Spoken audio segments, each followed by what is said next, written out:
بڑی وولٹیلیٹی ہے. اب تو ڈراپ آ رہی ہے. جب تک رابطہ ہوتا ہے یوسف نظر صاحب سے, آپ کو کیا لگ رہا ہے اور کیا خبریں ہیں کیا ہیں اس حوالے سے؟ دیکھیں قائد صاحب, سونا جو ہے وہ جنگ سے پہلے اور جنگ تک جو ہے وہ $5,590 فی اونس پر گیا تھا, اور اب جو ہے وہ سونا اس کی قیمت میں 40% جو ہے وہ کمی ہو چکی ہے, اور یہ مسلسل جو ہے وہ گر رہا ہے. آج بھی سونے کی قیمتوں میں کمی ہوئی ہے, اور آج جو ہے وہ سونے کی قیمتوں میں جو کمی دیکھی گئی وہ بھی جو ہے وہ کافی بڑی کمی ہے, اور اس حوالے سے یہ کہا جا رہا ہے کہ آئندہ آنے والے دنوں میں سونے کی قیمتوں میں اور چاندی کی قیمتوں میں مزید کمی ہوگی. اس کی وجوہات 2-3 بتائی جا رہی ہیں. جب جنگ لگی یا اس سے پہلے جب تیل کی قیمتیں بڑھیں تو لوگوں نے جو ہے وہ انویسٹمنٹ پیسہ جو ہے وہ نکال کے سونا خریدنا شروع کر دیا. سونا جو ہے وہ خریدا گیا, سونا بہت زیادہ خرید لیا گیا تھا, اور اب پیٹرولیم مصنوعات کی قیمتیں جو ہے وہ کم ہو رہی ہیں, اور امریکہ کے اندر جو انٹرسٹ ریٹ ہے وہ بڑا ہے, جس کی وجہ سے جو ڈالر ہے اس کی قدر میں بھی جو ہے وہ استحکام آیا ہے, اور عوام نے اپنا جو پیسہ ہے وہ سونے سے نکال کر ڈالر خریدنے شروع کر دیے ہیں. تو یہی وجہ ہے کہ سونے کی قیمتیں کم ہو رہی ہیں, اور ماہرین سے میری بات ہوئی آج تو ان کا کہنا تھا کہ یہ مزید گراوٹ کا شکار ہوں گی سونے کی قیمتیں اگر کوئی جنگ کی صورتحال نہیں بنتی. اگر جنگ لگ گئی دوبارہ تو پھر ہو سکتا ہے کہ سونے کی قیمتوں میں اضافہ ہو, لیکن اگر یہ استحکام رہتا ہے تو اگست میں, سپتمبر میں اور آپ اکتوبر میں دیکھیں گے کہ سونے کی قیمت جو ہے انتہائی کم سطح پہ آ جائے گی, جو 6 ماہ پہلے معافی تھی, چاہتا ہوں, بلکہ 6 ماہ سے اس سے پہلے. میں آپ کو روک رہا ہوں یوسف نظر صاحب. اب میں بنیادی سوال پہ آتا ہوں, کیونکہ یہ سوال تھوڑے کسی حد تک ہمیں ایڈریس ہوئے. آپ نے آج ایک بڑی امپورٹنٹ چیز پوائنٹ آؤٹ کی ہے کہ پاکستان کی اصل سیکیورٹی تھریٹ ہے, and while praising all the role that Pakistan played internationally, جو ہم نے ایک پیس کے لیے کیا, ایوری باڈی پریزز دیٹ, اور ہمارا قد بھی بڑا. مگر ایک جو آپ نے بات پوائنٹ آؤٹ کی اور پھر نیچے ایک دیور سکورز آف آرگیومنٹس, کہ آپ ہمارے مناظرین کو بتائیے کہ کیوں معیشت ہمارے لیے سیکیورٹی تھریٹ ہے, ہماری معیشت. جی, آپ کا بہت بہت شکریہ. دیکھیے, پچھلے 4 سالوں میں جو ہماری جس ریٹ پہ معیشت میں بڑی ہے, جس کو جی ڈی پی گروتھ کہتے ہیں یا شرح نمو, وہ صرف 2.3% ہے, اور یہ تقریباً ہماری آبادی بھی اسی تیزی سے بڑھ رہی ہے. ہمارے یہاں جو بے روزگاری ہے وہ بڑھ رہی ہے, اور ہماری انویسٹمنٹ نہیں آ رہا, بلکہ جو انویسٹمنٹ جا رہا ہے, جو کمپنیاں باہر کی جو کمپنی ہیں جو ادھر کام کرتی ہیں, جو وہ پیسے اپنے پروفٹس وغیرہ بھیج رہی ہیں, وہ بہت زیادہ ہے جتنا ہمیں ریسیو ہو رہا ہے. تو کہنے کا مطلب یہ ہے کہ معیشت میں یہ جو رجحان ہے یہ ایسا ہے جو صرف کسی حکومت کا نہیں ہے, یہ پورے پاکستان کا پچھلے کو 20-25 سال سے ہے, اور اس میں پچھلے 4 سالوں میں اور شدید کمی آئی ہے. اب دیکھنا یہ ہے کہ دوسری طرف جو ہماری جنگ کا جو طور طریقے ہیں وہ بھی بدل رہے ہیں. اب ڈرونز کا استعمال ہو رہا ہے, ٹیکنالوجی کا استعمال زیادہ ہو رہا ہے. لوگ ایران کی بات کرتے ہیں لیکن بھول جاتے ہیں کہ ایران کے پاس تیل اور گیس کے بہت وسیع ذخائر بھی ہیں, اور دوسری بات یہ کہ ایران نے جس طریقے سے کیا ہے وہ برسوں سے اس پہ تیاری کر رہا تھا کسی خطرے کا مقابلہ کرنے کے لیے. ہمارے پاس صورتحال یہ ہے کہ ہمارا دار و مدار جو ہے وہ ہمارے جو فارن ایکسچینج ریزروز بھی ہیں وہ بھی قرضے کے ہیں. اس صورتحال میں اگر آپ آج کی صورتحال دیکھیں تو کہہ سکتے ہیں کہ جی آج بہتر ہو گیا ہے, 3 سال پہلے جو صورتحال تھی اس سے بہتر ہے. یقیناً بہتر ہے, لیکن کیا یہ کافی ہے؟ یہ ہرگز ناکافی ہے. وہ اس لیے کہ ہماری جو ایکسپورٹس ہیں اس میں اس سال بھی کمی واقع ہوئی ہے. ہمارا دار و مدار معیشت کا تقریباً تمام دار و مدار جو ہے وہ ان ترسیلات پہ ہے یا ریمیٹنسز پہ ہے جو بیرون ملک جو پاکستانی ہمیں بیچتے ہیں. کیا یہ ملک کی ترقی کرنے کا, کیا ملک کو آگے بڑھانے کا یہ کوئی طریقہ ہے کہ ہماری قرضے جو ہیں وہ بڑھ رہے ہیں, ہمارے جو فارن ایکسچینج ریزروز ہیں وہ ہم نے اپنے دوست ممالک سے ادھار لیے ہوئے ہیں, ہمارا جو معیشت کا دار و مدار ہے وہ بہت زیادہ جو ہے وہ بیرون ملک جو پاکستانی ہیں وہ بھیجتے ہیں, ہماری جو ایکسپورٹس ہیں ان سے بھی کم ہیں. تقریباً جو ہم جو سامان ایکسپورٹ کرتے ہیں وہ $31-32 بلین کے ہے, جبکہ باہر سے جو پاکستانی بھیجتے ہیں وہ تقریباً $40 بلین ہے.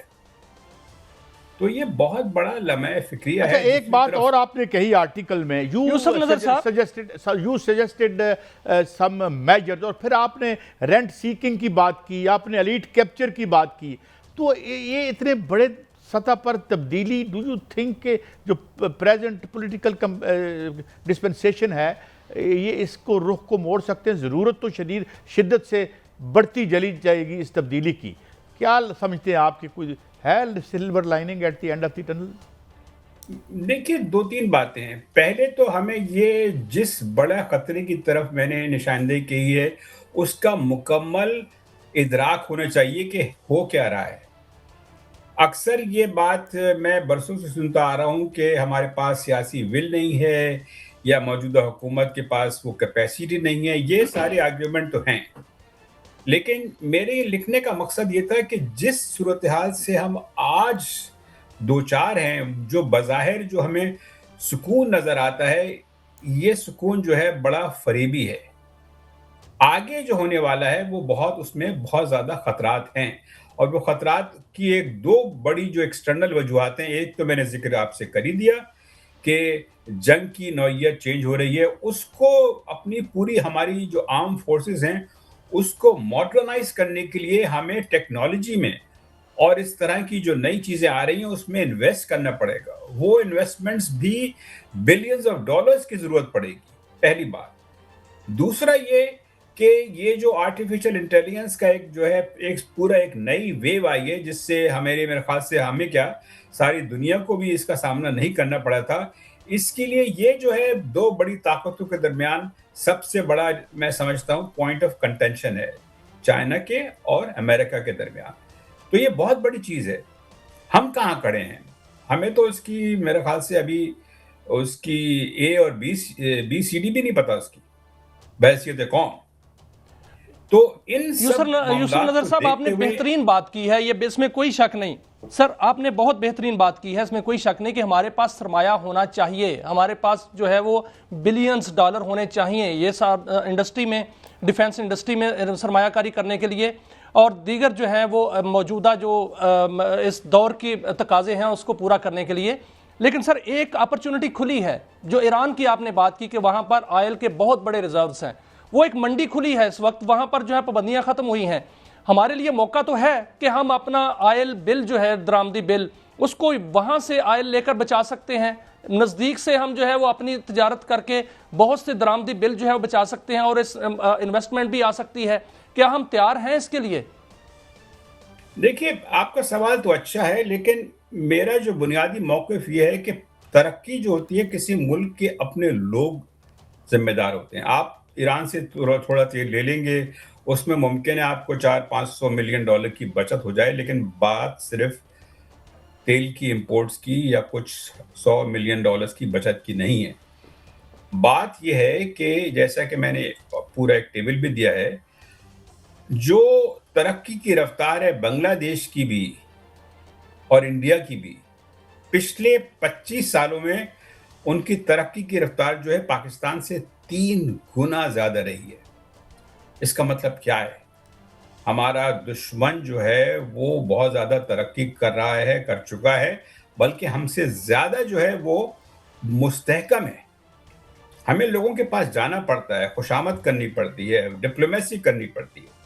لیکن سوال یہ ہے جس پہ بہت سنجیدگی سے سوچنے کی ضرورت ہے، آخر یہ کب تک کرے گا؟ ہماری جو سب سے بڑا جو ریسورس ہے ہماری قوم کا وہ ہمارے لوگ ہیں. لیکن مجھے آپ سے یہ کہنے کی ضرورت نہیں ہے، آپ چلے جائیے، باہر نکلیے، سڑکوں پہ، دیہاتوں میں، کھیتوں میں، فیکٹریوں میں، جو ہمارے لوگوں کی حالت ہے وہ کیا ہے؟ جب تک ہم اپنے لوگوں میں انویسٹ نہیں کریں گے. جب میں یہ کہتا ہوں تو لوگ کہتے ہیں کہ جی یہ لانگ ٹرم بات ہے. سر 20 سال پہلے بھی میں سنتا تھا کہ یہ لانگ ٹرم بات ہے. وہ کہتے کہتے یہ نوبت آ گئی اور پھر 2023 کا وقت آیا کہ جب ہم $1 یا $2 بلین کے لیے در در پھر رہے تھے.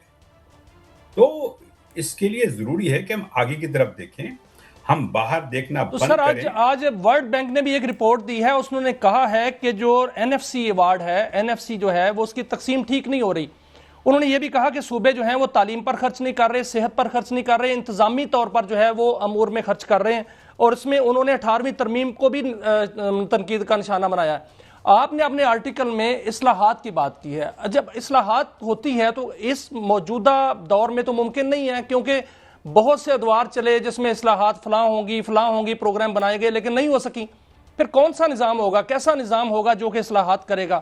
کیا موجودہ نظام میں ممکن ہے جو آپ بات کر رہے ہیں سر کہ سیکیورٹی تھریٹ ہے, تو پھر ہم اس سیکیورٹی تھریٹ سے کیسے نکل سکتے ہیں؟ اگر آپ مختصر بات میرا جواب سننا چاہیں گے تو موجودہ نظام میں یہ بات ممکن نہیں ہے. اور وہ کیوں؟ مرکز وزیر اعظم ان کی کابینہ صوبوں کو الزام دیتے ہیں, صوبے ان کو الزام دیتے ہیں, لیکن حقیقت یہ ہے آپ 2019 کے جو ایف بی آر کے جو tax directory M N As کی ذرا اٹھا کے دیکھ لیجئے, ساری پارٹیوں کے, چاہے کسی بھی پارٹی کے لوگوں, ٹیکس اتنا سا دیتے ہیں. بمشکل جو ایوریج میں نے کیلکولیٹ کیا تھا, ایوریج ٹیکس ریٹ جو ہے وہ کوئی 4 یا 5% بنتا ہے ان کی آمدنی کا. آپ ٹی وی چینل میں کام کرتے ہیں, مجھے یقین ہے کہ آپ اپنی آمدنی کا 5% سے زیادہ جو ہے وہ انکم ٹیکس دیتے ہوں گے. دیتے ہیں نہیں؟ رائٹ, جی بالکل دیتے ہیں. ایم این ایز جو ہیں, ایم این ایز ہمارے اس سے کم ٹیکس دیتے ہیں. اب یہ ایسی بات چل سکتی ہے کیا؟ تو یہ ایک بہت بڑا مسئلہ ہے کہ جو لیڈ کرنے والے ہیں وہ خود ہی they don't lead by example. جب وہ نہیں کریں گے تو پھر کیا ہوگا؟ اب بات کی جاتی ہے کہ جی tax to G D P ratio بڑھایا جائے. یہ اتنا بڑا فریب ہے, لوگوں کو دھوکہ دیا جاتا ہے. بات دراصل یہ کہ اس ملک کی اشرافیہ کو پچھلے سال 8.5 یا ایسی کوئی بلین ڈالر کی سبسڈیز اور مراد دی گئی, جس کا بجٹ کی اسپیچ میں کوئی ذکر ہی نہیں تھا, نہ ہوتا ہے. ہاں, یہ ویب سائٹ پہ منسٹری آف فائنانس کی کسی ڈاکیومنٹس میں یہ چھپی بھی بات ہے. وہ بھی اس لیے کہ آئی ایم ایف اصرار کرتا ہے کہ آپ یہ بات پبلکلی بتائیں لوگوں.